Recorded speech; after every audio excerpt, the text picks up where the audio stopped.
Now, recently on the radio show, we featured a company called Lithium Cycles, and what they're doing in the e-bike world is completely different than any other manufacturer out there. In fact, their products are so different and so cool, I hesitate to call them e-bikes because they're closer to old school motorbikes or motorcycles in how they look. They're beautifully built, they perform great. From what I hear, they're a blast to ride, and during that interview, which I think, Mark, you can probably link somewhere up there. During that interview, the company's co-founder, Michael Cannavo, promised that he would bring some of their products to Woodland Hills so I can ride them for myself to tell you guys what they're all about. Michael is here, so we're going to go outside, we're going to meet Michael, and we're going to find out with Lithium Cycles products, a Super 73, Super 73 Scout, what they're all about.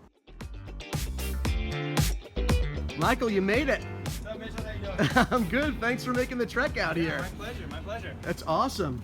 Well, dude, yeah. So we actually we started as an industrial kart company. We've been at it for a couple years, and one day our engineer John was like, we should do something kind of flashy and fun just to raise a few bucks, keep the lights on during the slow season, and also make cool bikes for ourselves. 3 days later, we come back and he's got a prototype ready to go. So the team kind of got together, realized the potential in it. About a couple weeks later, I'd say 10 to 15 days after that, we had the video done, we had the branding done. 30 days later, we had raised $440,000 on Kickstarter. So we all realized this is something people want. We need to pursue it, and we need to, change our business model from industrial carts to bikes. We're about a year and a month after that, and we've just released our second model, actually our second and third, called the Super 73 Scout. So the Super 73 is at a price point of $3,000. This is our 2016 model. It has a 1,000-watt mid-drive, and it's just a little bit more powerful and more expensive than most people want. We thought, let's make something that anybody can kind of impulse buy. So we came up with the Scout idea. This Scout Rose Ave is actually a collaboration with YouTuber Jesse Wellens. It has 40 miles of range and a 500-watt hub drive motor. What that means is you're going to be able to go 20 miles an hour for 40 miles on full throttle. The frame is a little bit different, the components are a little different, still the same idea as the original Super 73. The Scout 250 under that is about half that on every level. So you're going to get 20 miles of range and 17 miles an hour with a 250-watt motor. So those are our three models right now, and we're actually mid pre-order campaign right now, so we've been doing really well, just keeping up with the demand. So with our Scout, we're really proud of it. We claim 40 miles to the charge because we know you can get 40 miles to the charge.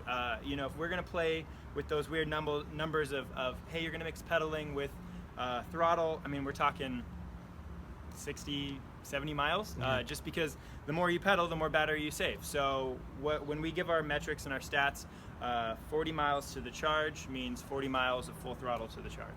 When we initially launched, we thought, hey, let's do a cool little vintage design. We didn't realize people wanted it so bad. People don't want to be riding bicycles in the standard form anymore. They're not comfortable. You can tip very easily. We thought, what's a good design? And John actually came up with this. He used to ride the mini bikes back in the 70s. So he thought, hey, let's do mini bikes, blow them up a little bit. That's the kind of the design you get. So when we roll these out, people immediately either remember them from the past or want them because they're classic.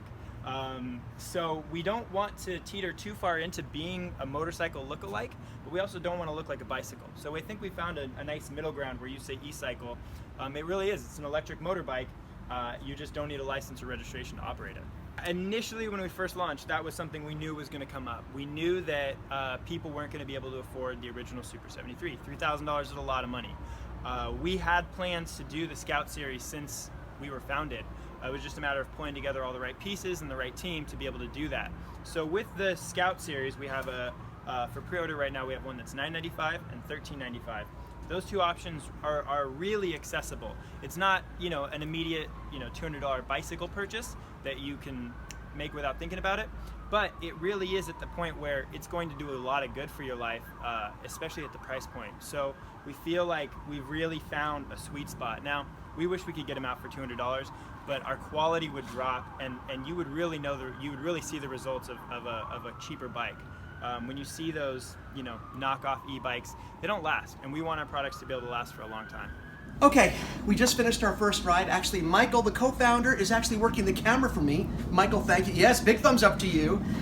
First impressions. So, most important thing, I had a smile on my face. the entire time I was riding. And I was riding on both the original Super 73 and the new the Scout Rose Ave edition, correct, Michael?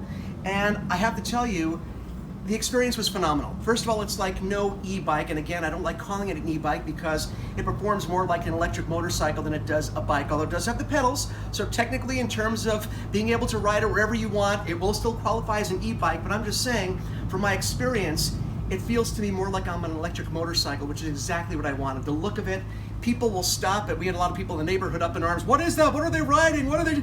And the reaction that you get around people is incredible.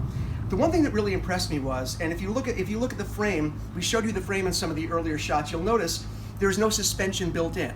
But the folks over at Lithium Cycles, Michael, you guys are very clever because by having these oversized tires and by having this fantastic big comfy seat, it sort of eats up all the bumps on the roads that would normally be eaten up by a full suspension system. So I don't feel like I'm missing the suspension at all. It's still a smooth ride. It's very responsive. It's not too twitchy. It's incredibly easy to control, either the Rose Ave or the full-fledged, the big power daddy, the Super 73. There's a lot of power, but I felt it was very easy to control. I could lean almost like I do on a motorcycle to enhance the turning ability. The turning radius was very tight. The acceleration was really good, and I was afraid that once I was on the 1,000 watt motor that's in the Super 73 for $3,000, that maybe it would be a come down to go on the Rose Ave edition, which has the 500 watt motor, and it absolutely wasn't, because this guy is just as peppy, going up a hill no problem. You can kick in, do pedal assists, and again, the range is incredible. So what I suggest is, Michael, first of all, you're gonna have a very tough time with the Charlton Heston line, prying this from my cold, dead hands, but I will give this back so you can bring it down to Tustin. I'm gonna order mine, and then do a future video where I actually go down to Tustin, have the gang assemble it for me. I'm gonna have all you guys sign it for me. I didn't tell you that. I want you guys to sign it for me. We're gonna do a whole reveal video when I actually pick up the bike. If you guys want to learn more, head to lithiumcycles.com. They're a great story, and we love the success story of Lithium Cycles through their, coming up with the original prototype in 3 days, and then doing the crowdfunding. It's an incredible story, really cool people behind a really cool product. If you want to learn more about them, like I said, go to lithiumcycles.com. If you like the video, give us a big thumbs up. Of course, it helps us. And don't forget to subscribe, because we do a lot of giveaways. And Michael, maybe we can help people if they want to pre-order. If they want to pre-order one of these great bikes, maybe we'll do a little giveaway to help people in some way with the pre-order. But look for that in an upcoming video. We'll do something special. And if you like what you see here, tell us, and we'll bring you more Lithium Cycle coverage, because these things are a blast. So thank you for watching, and we'll see you on the next one.